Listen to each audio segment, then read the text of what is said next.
Hello, ഇന്ന് രാവിലെ തന്നെ ഒരു കുളി പാസ്സാക്കി എന്നിട്ടാണ് ഞാൻ എന്താക്കിയത് ചായ കുടിച്ചത് കേട്ടോ. ചായക്ക് ഇതാ ഒരു എക്സ്ട്രാ ഒരു മുട്ടൊക്കെ അമ്മ തന്നിട്ടുണ്ടായിരുന്നു. പിന്നെ ഞാൻ കുറച്ച് സമയം അമ്മമാരത്ത് പോയിട്ട് ഇരുന്നിട്ടുണ്ട്. ഇരിക്കാനുള്ള കാരണം എന്താണെന്ന് വെച്ചിട്ടുണ്ടെങ്കിൽ ഭയങ്കര ചൂടല്ലേ, അതുകൊണ്ടാണ്.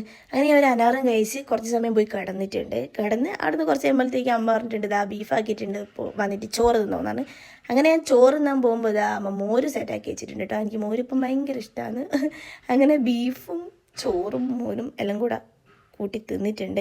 അങ്ങനെ കുറച്ച് നേരം അമ്മാരത്ത് പോയിരുന്നപ്പോൾ ഇതാ കാറ്റടിച്ചിട്ട് ഇലകളെല്ലാം ഇങ്ങനെ കൊഴിഞ്ഞു പോകുന്നുണ്ടായിരുന്നു. ഇപ്പം നമ്മളെ വീട്ടിലാകെ അവശേഷിക്കുന്ന ഒരു മീനാണ് കേട്ടോ ഇത്. കുറേ ഉണ്ടായിരുന്നെല്ലാം ചത്തുപോയി. ഇതിനെ മുന്നേ വാങ്ങിച്ചതാണ്. ഇപ്പോൾ നല്ലോണം വലുതായിട്ടുണ്ട്. അങ്ങനെ അതിനെ നോക്കി വിളിക്കുമ്പോൾ മേലോട്ടേക്ക് വരുന്നുണ്ടായിരുന്നു. അങ്ങനെ 2 കുരയും കുറച്ച് കേട്ടോ. കുറയ്ക്കാനുള്ള കാരണം വെച്ചാൽ ഇപ്പോൾ തണുത്ത സാധനങ്ങൾ കൂടുതലായിട്ട് കഴിക്കുന്നുണ്ട്. അങ്ങനെ വൈകുന്നേരം ആയപ്പോൾ അമ്മ എന്താക്കി, ചെടി നടാൻ വേണ്ടിയിട്ട് കുറേ ചട്ടികളിൽ മണ്ണെല്ലാം നിറച്ച് ആടുന്ന് അവൻ നോക്കി നേരെ പോയത് ഞാനൊരു നാരങ്ങ തിന്നാൻ വേണ്ടിയിട്ടാണ്. നാരങ്ങയിൽ ഉപ്പും മുളകെല്ലാം സെറ്റാക്കിയിട്ട് ആക്കി കാണുമ്പോൾ തന്നെ എനിക്ക് വായിൽ വെള്ളം പൊട്ടിയിട്ടുണ്ടായിരുന്നു.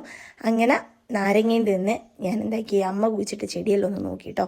ഇനി നമുക്കിതാ ഈ മതിലിൻ്റെ അങ്ങ് വരെ അറ്റം വരെ നമുക്ക് ഇനി ചെടി കുഴിച്ചിടണം. ഒരുപാട് ചെടികൾ വീട്ടിലുണ്ടാകുമ്പോൾ നല്ല ഭംഗി ഉണ്ടാവില്ലേ കാണാൻ വേണ്ടിയിട്ട്. എനിക്ക് ചെടികൾ ഭയങ്കര ഇഷ്ടമാണ്. നിങ്ങൾക്ക് ഇഷ്ടമാണല്ലേ എന്ന് കമൻറ്റ് ചെയ്യുക. അപ്പോൾ ഇന്നത്തെ വീഡിയോ ഇത്രയേ ഉള്ളൂ. ബൈ.